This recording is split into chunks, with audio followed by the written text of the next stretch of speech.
Sometimes there's no right or wrong choice to make whenever you come to a tough decision in your life. For example, let's say you got to choose between two girls. You can't just play both sides. I mean, you can for a little bit, but eventually you're going to have to choose one of those girls before you lose both of them. Now, you might be conflicted, right? You know, this girl, she's really pretty, but maybe the personality's lacking. In this one, you know, the other one, maybe you've known her for a long time. You know, the personality's a little bit better, but, you know, you don't find her as attractive. Maybe she's a little bit boring at times. And you care about both of them. But, you know, sometimes you have to let one of them go. And you may ask yourself, you know, what's the right choice? What's the right choice? Same thing for a job. You know, you could be at a job where you really love your coworkers. You know, your boss is a really cool guy. And, you know, there's another job that's ready to accept you. It has higher pay. You know, you don't know if the people are going to treat you good. You don't know if they're going to, you know, keep you around for a long time. But you have that feeling like, yo, what's the right choice? What's the right choice? And the right choice is to just make a choice, to just take a decision and take that path. Because the worst thing you can do as a leader and as a man is be indecisive. It's called having like no half measures. No half measures, guys. You either don't do it or you go all the way. And the reason I say that is because if you're in this limbo state in between two major decisions, it is the wrong choice. It's going to end up screwing you up. I'm sure you've been in a situation in your life where you had to make a choice and you're waiting and you're waiting and you literally waited till the last second to make your decision.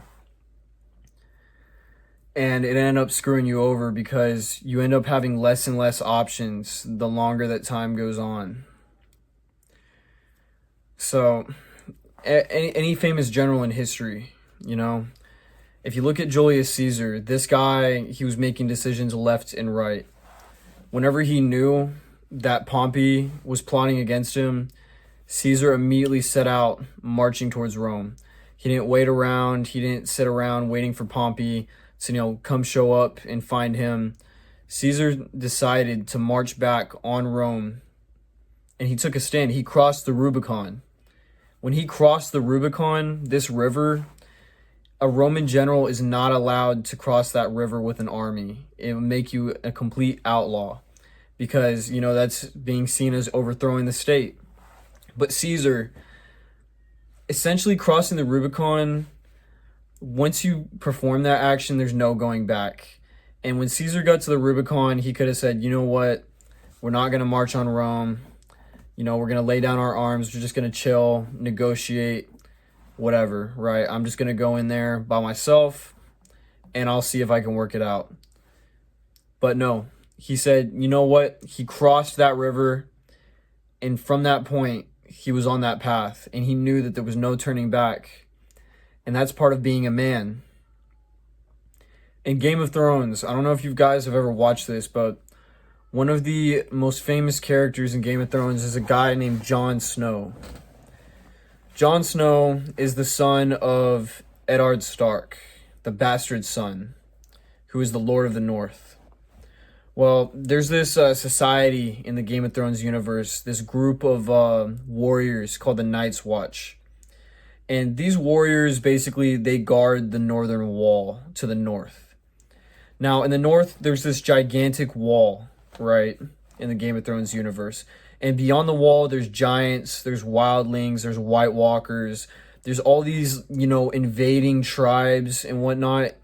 And the wall was created to keep all these fucking monsters and these, like, barbarians and shit from invading the Seven Kingdoms. So this gigantic wall is there to protect the Seven Kingdoms from the terrors in the north.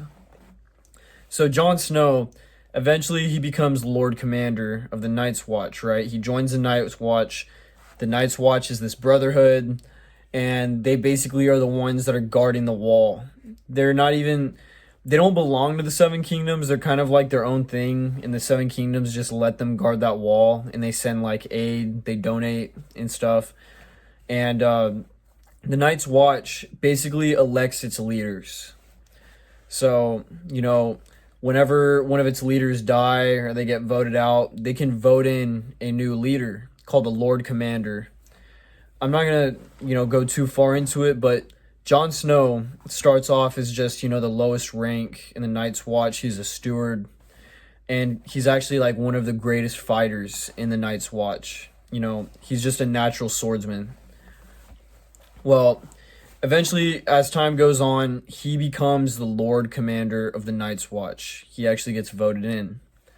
Now, there's a point in the story where all these tribes of wildlings need to cross into, the south. They need to cross the wall. And they need to cross the wall because they're being destroyed by all these monsters. The White Walkers are invading. And the more wildlings that die, they become like part of the army of the dead. So the army of the dead is like the White Walkers. Basically, if they kill you or if they kill humans, they become these like these zombies. They become zombies called whites. And whites is just like, it's this hive mind of like corpses and stuff that is just like growing and growing and growing. And the wildlings have been fighting these White Walkers for a long time. But the White Walkers, these beings, these weird beings, there's not much known about them, but they basically are growing this army of the dead. So the wildlings are essentially like tribes of humans that were separated from the rest of the Seven Kingdoms when the wall was put up. So when that wall was created, there was humans on the other side in the north that just got cut off.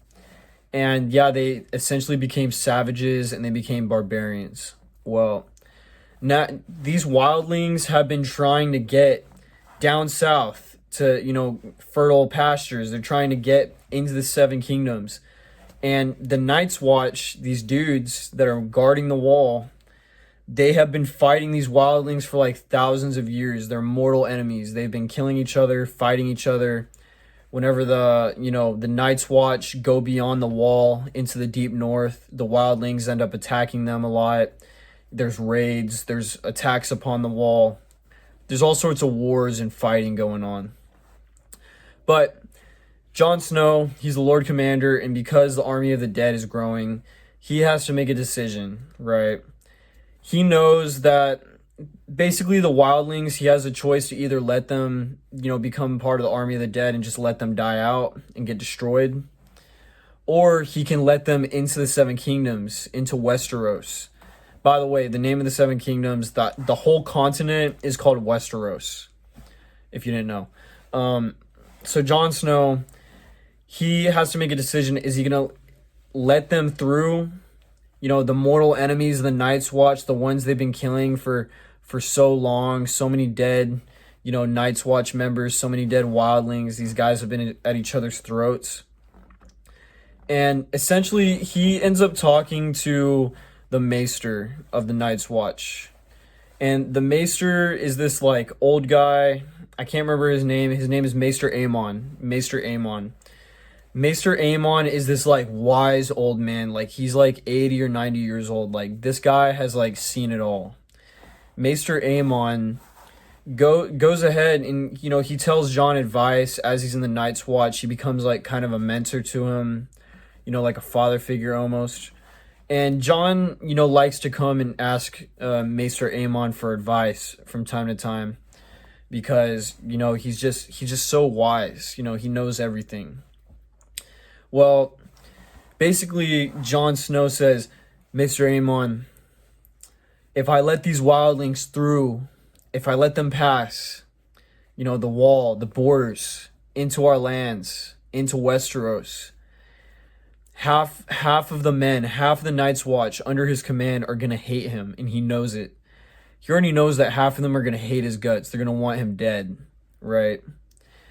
And he asks Maester Aemon, what's the right choice? Do I let these wildlings die, or do I let them through?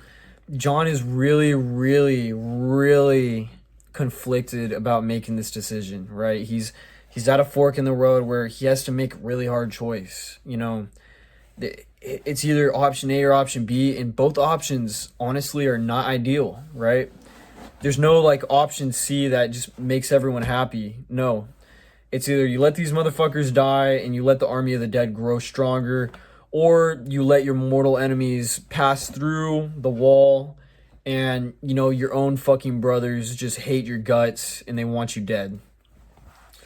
Well, Maester Aemon tells Jon something really interesting. He gives him some real ass advice. So he tells Jon, he says, just do it. Just make a choice. Do it anyways. Right? Basically what I'm telling y'all. And he's basically telling Jon that the right choice is just to make the choice and live with it as a man. And he tells Jon to kill the boy and become reborn as a man. So what does this mean? He's telling him to, you know, accept that he has to make a choice, and it's going to be a hard choice, and it's going to be a rough decision, and that he just has to live with it. And the wrong thing, a boy essentially cannot make a tough decision like that. He can't. But a man makes that hard choice, and a man will make that hard choice and just do what needs to be done. And he's going to do it knowing full well that he's going to be hated for it, that there's going to be consequences. But the worst thing he can do is just sit around and just let nothing happen, right? So, guys, my lesson for you in this video is to kill the boy, become the man, just like Jon Snow. And if you have a hard decision on your mind weighing on you, guys, you know, I've been there too. It sucks. You know, you got to do something. You know, stop sitting around. Do something and make a plan and just set your course. I guarantee you, you're going to be off way better than if you just sat around and did nothing, just sat and stewed in your anxiety. Guys, you don't want that. You know, stay committed, stay focused on the mission, make your choice, adjust, do whatever you need to can, that whatever you have to do, and it is what it is, guys, right? That's life. All right, fellas, like, subscribe.